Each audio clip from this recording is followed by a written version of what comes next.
Hi Gemini, what's going on? We are here with your reading, what you need to know for January. The first card that we have out is Queen of Cups.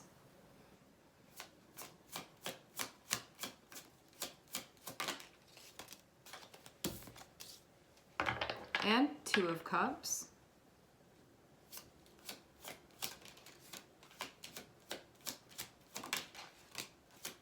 And the Empress. And the Hermit.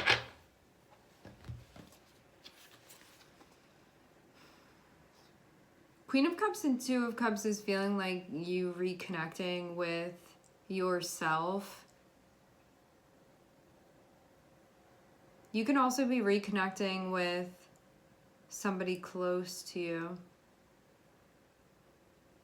This is something that would feel good. This is something that would give you boosts of energy back. I'm seeing the Empress follow it, and this is a feeling of like connecting back with, it can be your creativity, you can be connecting with yourself emotionally, psychologically, spiritually, you can be connecting with the universe, you can be connecting with another person as well. This would be somebody that normally you're close with this person, so it would be somebody that you're already close with, I'm seeing. For those of you that this isn't another person, it's definitely going to feel like you're connecting with yourself again. Maybe there had been some type of emotional distance that you were keeping from yourself, something like that going on. This shows you connecting with yourself once again. There can be a lot that you're feeling, there can be a lot that you're tuning into. And also, this can be somebody as well close to you that you are connecting with. You would feel emotionally safe with this person. Having the Empress there, you can feel really empowered by this, both by connecting with yourself and if this is another person, connecting with them. Having Hermit, there can be some stuff that you're figuring out too. Maybe you're spending some more time with yourself than you normally do.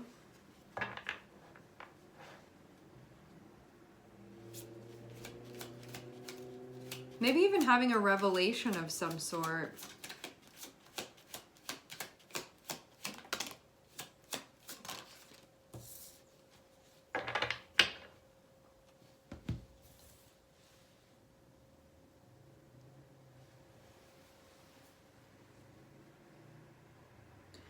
This looks like something was going on within your relationship with yourself.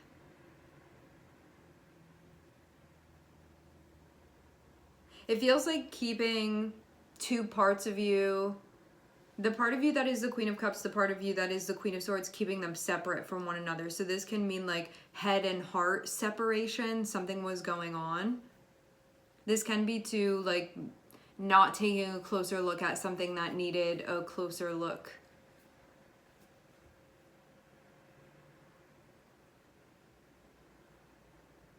Ultimately, this is something that would push away intimacy with yourself. It could be something that was pushing away intimacy between you and another person as well.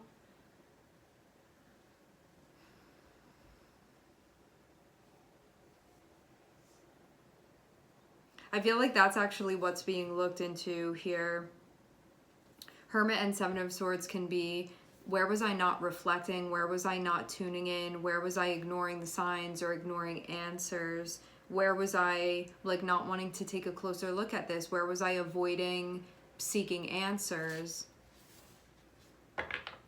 Because it seems like something needed to be reflected on, something needed to be analyzed, but you could have been pushing that off or pushing that away.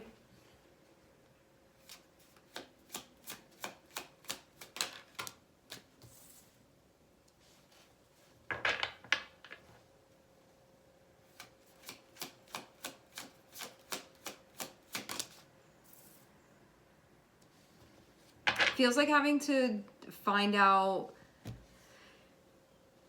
I think many of us want the Two of Cups, even if we don't always realize it. At the end of the day, we want to be feeling that connection, and to feel that sense of connection to thrive.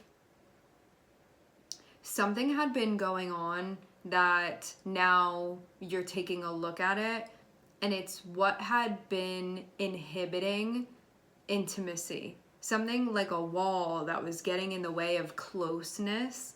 Closeness with yourself. This can also be closeness with somebody near to you that you would like to feel close with.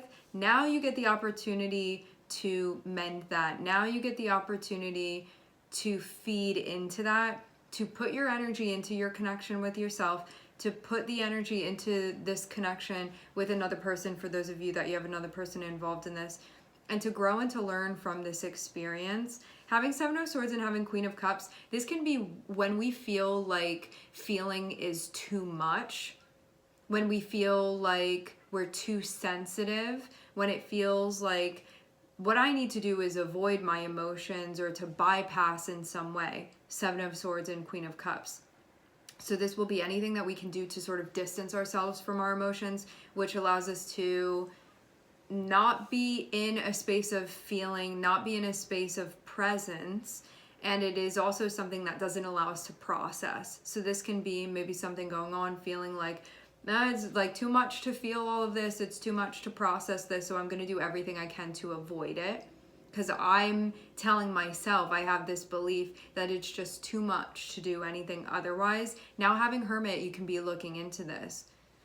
Where is that coming from? Is that based in truth? The beautiful thing about Seven of Swords is that as much as it can be something that we do something and it actually ends up taking us in the opposite direction of what we want, the beautiful thing about Seven of Swords is that it cannot stand up to the truth. And so if you're looking at something and really wanting to inspect it, the Seven of Swords falls apart.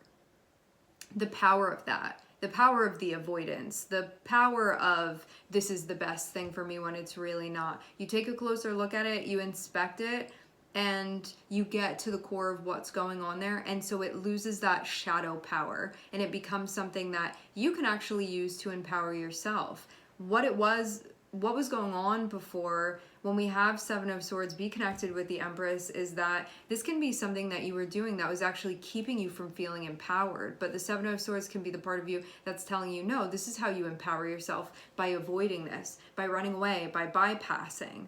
That's what you need to do for yourself. Then you walk around feeling that disconnect, like, I actually don't think that's right. Has you taking a closer look to investigate, and you see that's actually been keeping me from feeling empowered this whole time. And so there's this growing awareness of the relationship that you have with these different parts of yourself, and it can be a growing awareness that you have regarding a relationship that you have with another person as well, and wanting to feed the relationship and to grow the relationship rather than to sabotage or destroy it.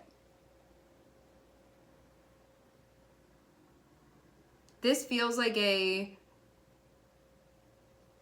purposeful way, but maybe not fully conscious, of keeping your mind and your heart separated from one another. So they're like not in communion with one another, not in communication with one another. Because you could have, Seven of Swords are like all of the ignorant beliefs that we have of thinking like this is the best way to do something. Keep those parts separate. That's going to be the thing to do here. And then it actually keeps us from what we want, which is integration. So it feels like January is going to be a month of integration. You can see this as shadow work that is being done here. Shadow work is through reflection and through taking a closer look at beliefs that you have, bringing awareness to them. Awareness is light, shadow is ignorance. When we bring light, when we bring awareness to beliefs that we have, because light is connected with truth, the shadow disperses. It is sort of eaten by the light. So then it becomes something that we're aware of. So rather than carrying these things around, thinking that they're true because we didn't take a close enough look at them, this is about bringing that flashlight, taking a closer look, and realizing that it has you doing the opposite of what you actually want. And that through dispelling the illusion here, you actually are able to learn something new, to expand, to grow, and to allow the connection to happen.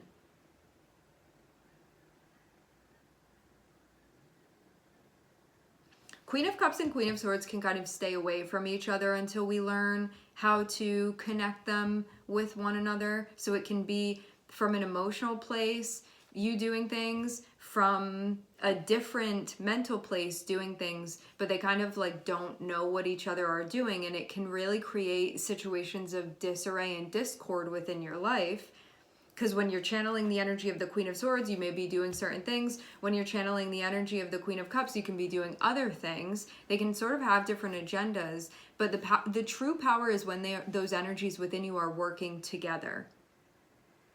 So it's going to be the mental landscape and then the emotional landscape. When they are working together, that's really when you get the results that you want. And I think this is about seeing that, learning that, discovering that, realizing that. And anything that you had been telling yourself, anything that the shadow had been saying to you about like why you should actually keep them apart, it feels like taking a closer look at those things and realizing that it's not based on truth, and that integration really is the way here.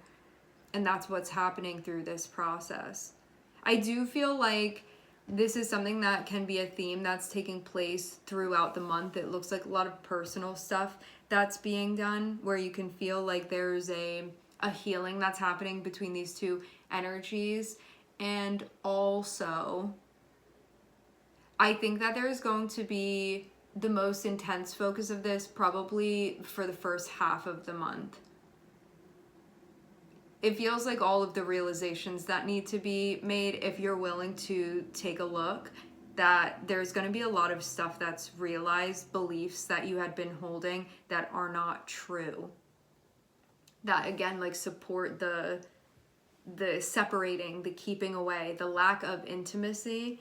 It's going to be looking at that, because the shadow will tell you reasons. It's just you basically have to fact check it, and that's what's happening here, because they're not true. So it's things that we can believe. When we inspect and take a closer look, we end up realizing that's actually not based on something true, and I've been doing this thinking that it was, but I take that closer look and I see that it's actually, I need to do things in the opposite way. And this is something that increases your intuition, it increases your connection with yourself. It's something that allows you to feel empowered in a way where you hadn't been before. Because this is actually something that had been keeping you away from that part of yourself. And it can be keeping you away from the things that you enjoy as well.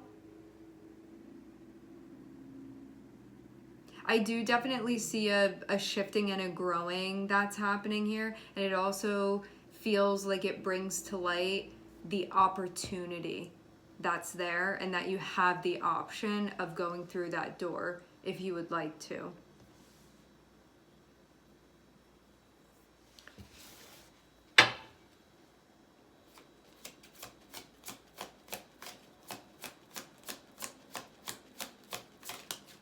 It feels like by you, when you gain this information, things that were not available before become available. Like options and paths that were not there before become available because you're seeing. Like you can see high enough now.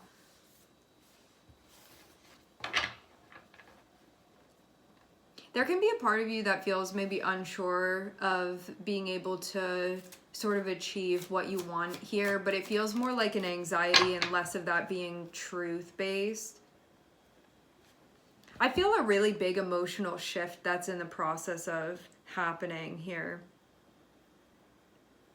You can feel kind of uncomfortable with this at times, because this can bring up a lot of stuff from your past as well, and it can bring up just a lot of repressed things even that you're taking a closer look at that can just feel uncomfortable in general. And what you find is that buried underneath all of it is your keen sense of things that at one point in time, at some point in time, maybe at multiple points in time, you felt like what you needed to do was separate from it because it just may have just felt too painful at the time.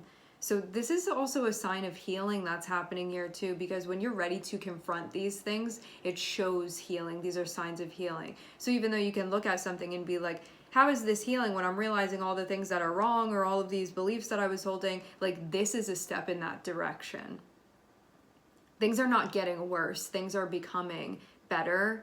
This can feel like a lot. Take your time as you move through it. It's your process. You're on your own timeline. You don't need to be moving any slower or faster than you want to be. You get to really determine the speed of this. I think that this can bring up a lot of stuff. So I think grounding and anchoring can be, and resting is something that you can find to be important for you during this time. Because there can be a lot of ups and downs that come with the information. I think that's coming to light for you. And as that happens, I think having places you can go that feel comforting, grounding, and safe are going to be important. So you can sort of go out into the landscape, do the work that needs to be done, and then when you're like, okay, I think I've had enough for now, you can like go somewhere safe where you feel like you can relax and power up before going back into this and doing more. All right, my friends, we are going to leave the reading here. I would like to thank everyone for connecting. Thank you for tuning in. I'm sending everybody love, and I hope to catch you guys next time.